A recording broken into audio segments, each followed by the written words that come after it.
Dan TikToknya juga masih jalan, kan nggak di-ban ya, TikToknya nggak di-ban. Cuman, jadi apa yang harus kita lakukan kalau semua e-commerce ini tutup? Jadi ada berita yang beredar di internet saat aku record video ini, TikTok Shop sudah tidak bisa dijalankan lagi. Artinya transaksi e-commerce di TikTok itu sudah di stop gitu. Tapi kalau nggak salah ada juga isu-isu yang beredar bahwa TikTok Shop akan muncul kembali dengan wajah yang berbeda. Nah, kita nggak tahu nantinya seperti apa. At least pada saat video ini direkam, itu masih belum ada keputusan dari TikTok. Kan bilangnya masih berkoordinasi dengan pemerintah, jadi kita tunggu aja ya. Atau mungkin kalian saat ngelihat video ini, TikTok Shop sudah muncul kembali dengan wajah baru. Nah, aku nggak tahu. Tapi aku dengar berita atau ada isu-isu juga meminta untuk e-commerce lain seperti Shopee, Lazada, Tokopedia, dan lainnya ditutup juga. Menurutku itu kurang terlalu tepat, tapi ya wajar juga. Mungkin karena mereka belum tahu atau mungkin bukan belum mempelajari ya, aku yakin banget mereka sudah mempelajari, sudah mencoba dan sebagainya. Ada banyak kok teman-temanku juga yang punya toko offline juga yang dengan ditutupnya TikTok Shop itu mereka juga ngerasakan kerugian banget gitu loh, banyak gitu loh. Termasuk aku pribadi, aku juga punya toko di TikTok dan juga affiliate juga di TikTok, juga merasa dirugikan, ya sudah pasti gitu kan. Tapi permasalahannya bukan kita protesnya, tapi apa yang harus kita lakukan saat gak hanya TikTok ya. Mungkin nanti bisa jadi Shopee juga ditutup, mungkin bisa jadi Tokopedia ditutup, mungkin bisa jadi Lazada ditutup, atau apapun kemungkinan bisa terjadi. Nah, sebagai penjual, kita ini harus ngapain sih? Yang pertama, sebagai penjual, teman-teman atau pengusaha ya, teman-teman harus bisa beradaptasi. Adaptasi ini sangat penting banget teman-teman. Adaptasi ini contohnya, misalnya katakanlah saat video ini dibikin, TikTok Shop udah ditutup, berarti nggak bisa lagi berjualan di TikTok Shop. Ya udah, cari platform lain. Atau kayak teman-teman yang sudah live di TikTok sekarang, masih banyak yang live. Mereka menggunakan catatan. Silakan klik di catatan biru katakanlah. Atau klik link di bio, nanti ngarah ke Shopee atau ngarah ke WhatsApp kayak gitu. Nah, mereka beradaptasi. Ada banyak juga yang kayak mengeluh, kayak apa ya, sedih dan sebagainya. Ya, it's okay, itu wajar. Next step-nya kita harus pikirin juga dan kita harus lakukan juga. Itu salah satunya adaptasi.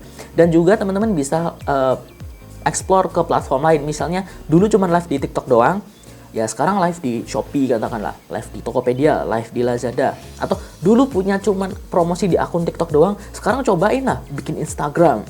Ya kan, bikin Instagram, posting konten-konten di sana, pakai Reels dan sebagainya. Dan TikToknya juga masih jalan, kan nggak di-ban ya, TikToknya nggak di-ban, cuman shopnya yang dihilangkan. Bukan dihilangkan, dinonaktifkan. Ya, nanti mungkin akan muncul kembali. Kalau misalnya katakanlah case terburuknya adalah semua marketplace ditutup, e-commerce semuanya ditutup, Shopee ditutup, Tokopedia ditutup, Lazada ditutup, TikTok juga nggak bisa jualan. Nah, ya udah kita jualan mungkin bisa pakai cara yang sebelumnya. Misalnya dulu ada jualan lewat Facebook. Dulu ada Kaskus, kalau kalian jualan dari zaman dulu pasti tahu Kaskus kan. Nah, tapi sekarang udah nggak ada ya, nggak tahu sih, kayaknya udah nggak ada. Nah, ya udah kita pakai platform yang ada, apa? Instagram. Kita jualan lewat Instagram, pakai Reels, pakai Story, pakai macam-macam lah.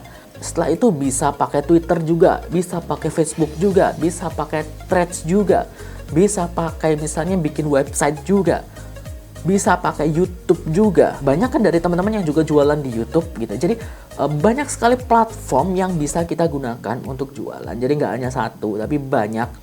Kalaupun nanti platform itu kalaupun misalnya platform itu berubah atau berganti atau ditutup, kita masih bisa pindah ke platform lain selama jualannya nggak dilarang. Ya, selama jualan di online ini nggak dilarang. Karena yang kalau misalnya jualan di online ini dilarang, udah habis. Kita nggak bisa ngapa-ngapain. Sama kayak misalnya di bisnis offline katakanlah. Dulu aku pribadi, aku nyeritain aku pribadi. Dulu waktu awal-awal aku pengen mulai bisnis, itu aku sama sekali nggak punya modal. Nggak punya dana sama sekali untuk mulai bisnis. Jadi aku nggak tahu ini mulai bisnis kayak gimana. Nah, pada umumnya dan aku alami, teman-temanku itu juga pengen mulai bisnis tapi nggak punya modal juga. Sama, kita semua ibaratnya anak kos-kosan yang kere lah ibaratnya. Nggak punya modal sama sekali ya, kayak gitu. Nah, bedanya aku sama temanku dibandingkan dengan teman-teman yang lain, itu banyak teman-teman yang sudah nyerah, ya udahlah aku nggak mulai bisnis gitu, aku nggak punya modal kayak gitu. Tapi aku sama teman-temanku yang lain ya, itu mencoba untuk mencari apa nih bisnis yang bisa dimulai tanpa modal. Ya, tanpa modal. Nah, waktu itu aku nemu satu, yaitu palu gada dulu awalnya sebelum dropship. Nah, setelah itu ada konsep dropship. baru mulai katakanlah reseller. Kemudian setelah itu muncul ada affiliate, katakanlah affiliate marketing, affiliate macam-macam, affiliate TikTok, affiliate Shopee, affiliate Lazada, Tokopedia, semuanya aku lakukan. Gitu. Jadi aku cobain satu-satu. Oh, affiliate ini kayak gini, oh affiliate ini kayak gini. Nah, tujuannya untuk apa? Untuk beradaptasi. Siapa tahu nanti sumber pendapatanku yang satu ini katakanlah ya tutup. Seperti contohnya YouTube. Nah, dulu waktu itu aku pernah sumber pendapatanku bukan hanya dari YouTube, tapi salah satu yang terbesar adalah YouTube. Dan aku punya beberapa channel. Nah, 2 channel YouTubeku itu dulu sempat kena peringatan dan nggak bisa selama 1 bulan itu pendapatannya nggak dihitung. Artinya pendapatannya aku nggak terima gaji selama 1 bulan dari 2 channel YouTubeku. Dan itu ya pendapatanku menurun banget. Tapi bukan berarti nggak ada, karena aku masih ada pendapatan dari affiliate marketing dan juga dari jualan online. Dan jualan online atau affiliate marketing ini aku nggak hanya satu, tapi aku affiliate marketing di TikTok, katakanlah Shopee, Tokopedia, Lazada, jadi semuanya. Nah, kalaupun terjadi apa-apa sama si YouTubeku ini, ya udah, at least aku masih punya affiliate di tempat lain, masih punya sumber pendapatan di tempat lain. Kemudian yang nomor 2, teman-teman bisa bikin atau mulai bikin branding toko ya teman-teman. Itu mulai belajar lah sedikit-sedikit tentang branding, tentang gimana cara nge-brand. Jadi branding itu tujuannya kayak gini. Teman-teman punya brand, namanya toko apa, katakanlah toko A, katakanlah. Nah, even toko A itu di TikTok, katakanlah sekarang ya, di TikTok itu besar dan ternyata TikTok nggak bisa jualan lagi. Nah, kalau misalnya brandnya itu besar, mereka akan nyari di platform lain, misalnya di Shopee atau di Tokopedia, kayak gitu. Jadi ininya nggak meskipun platformnya itu nggak bisa dijalankan lagi atau nggak ada lagi atau tutup, customer akan nyari ke platform lain. Itu enaknya branding itu kayak gitu. Ataupun mereka itu bisa langsung katakanlah, kebanyakan ini pengalaman dari teman-temanku juga ya. Mereka itu bisa tanya langsung ke customer service atau pergi ke websitenya, karena mereka sudah punya website, karena mereka sudah punya akun Instagram katakanlah. Jadi langsung pergi ke Instagramnya, langsung pergi ke websitenya, customernya ini ya, pergi ke Instagram ke websitenya, lalu pesen di sana.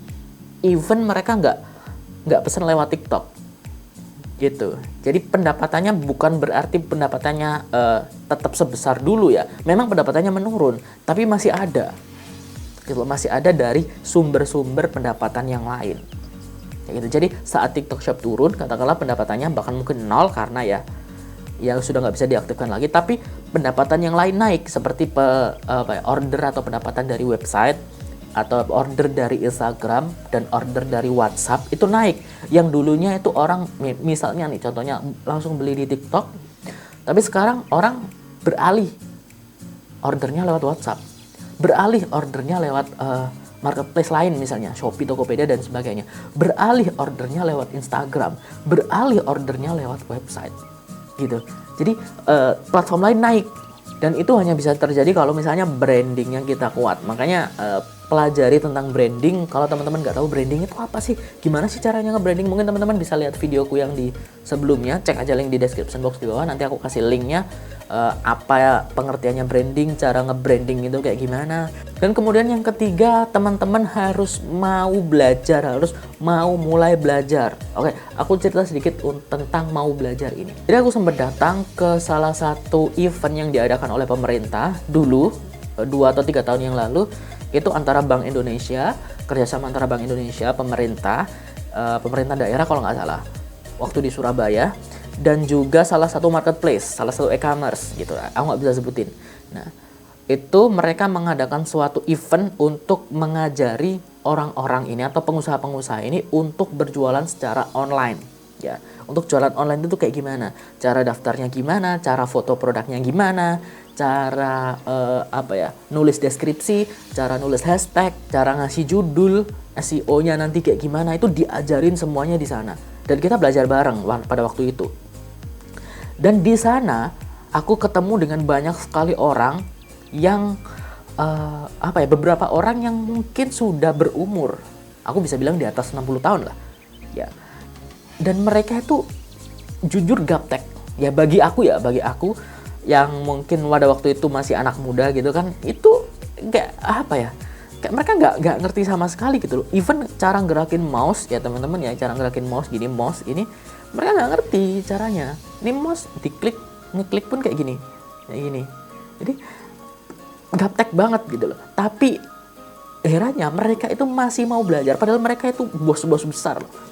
Dalam arti mereka itu ada yang sudah punya pabrik, ada yang sudah cabangnya udah di mana-mana lah di Indonesia gitu kan, di seluruh kota, bukan seluruh kota ya, di beberapa kota gitu kan, dan usahanya tuh udah gede-gede gitu, udah gede-gede. Cuman ownernya ini, karena mereka owner ya, bukan karyawan, bukan tapi owner gitu kan, itu mereka kayak untuk ngarah ke online itu masih ya gaptek gitu loh, masih gaptek. Tapi mereka mau untuk belajar. Jadi aku ajarin pelan-pelan kayak gitu. Ya mouse-nya digerakin kayak gini, kemudian dan mereka kayak ya senang gitu loh, belajar itu senang kayak gitu. Bahkan meminta kartu namaku untuk kalau misalnya nanti mau belajar lagi, mereka mau nanya langsung ke aku kayak gitu. Dan itu bagiku waktu itu sebagai anak muda kayak, wah ini anak muda kalah ini, aku pun kalah ini. Semangatnya untuk belajar ya, kalah aku. Mereka itu even mereka nggak tahu apa-apa, gaptek, ya udah berumur juga gitu kan. Tapi semangat belajarnya itu, bahkan ada sempet ibu-ibu atau nenek-nenek ya panggilnya ya. Ya itulah ya, yang bilang, "Loh, Mas, mungkin umurku sudah 70-an, tapi semangatku masih 17-an, masih kayak anak 17-an kayak gitu." Oh, gila. Dan pada waktu aku tanya kenapa sih mau belajar, dan mereka semua bilang memang kata-katanya berbeda, tapi intinya adalah mereka nggak mau kalah sama anak muda. Karena mereka ini ibaratnya kayak berbisnis, dan rata-rata karyawannya ini kan muda-muda, dan mereka nggak mau kalah sama karyawannya yang anak-anak muda ini. Mereka juga harus tahu intinya dasar-dasarnya, at least dasar-dasarnya mereka tahu gimana cara mengonlinekan produk, website apa yang dibuka, terus cara fotonya itu kayak gimana. At least dasarnya mereka tahu. Jadi saat mereka mengarahkan karyawannya, si owner ini saat ngasih advice atau nasihat ke karyawannya, mereka ngerti. Oh, coba deh kayak gini. Oh, coba deh bikin kayak gini. Oh, coba deh daftarkan ke sini. Nah, tapi ada banyak juga mungkin owner-owner di luar sana yang mungkin juga bisa dibilang gaptek juga, yang nggak mau belajar, yang ya aku nggak bisa, ya aku nggak tahu ini kayak gimana, ya aku nggak ini kayak gimana, ya gimana ya gimana mau bertahan gitu loh. Jadi keinginan belajar itu sangat-sangat penting teman-teman. Jadi tumbuhkan dulu keinginan untuk belajar, dan nggak ada sesuatu yang instan. Nggak bisa kalau misalnya sekarang kamu belajar terus besok langsung bisa, nggak. Aku bahkan belajar bisnis itu butuh waktu sekitar 3-5 tahun. Ya sambil menjalani ya, sambil aku coba dropship, sambil aku coba ini, baru ngeh tentang oh pentingnya branding itu kayak gini, oh pentingnya marketing itu kayak gini. Mungkin sekitar 3-5 tahun aku baru ngerti. Oke, jadi kayak gitu teman-teman. Semoga tips tadi bisa membantu teman-teman untuk menentukan langkah apa yang harus teman-teman ambil saat event kejadian buruknya semua marketplace ditutup. Semoga membantu. Jangan lupa untuk klik tombol like dan subscribe channel ini, dan nyalakan notifikasinya, dan sampai jumpa di video selanjutnya. Dadah.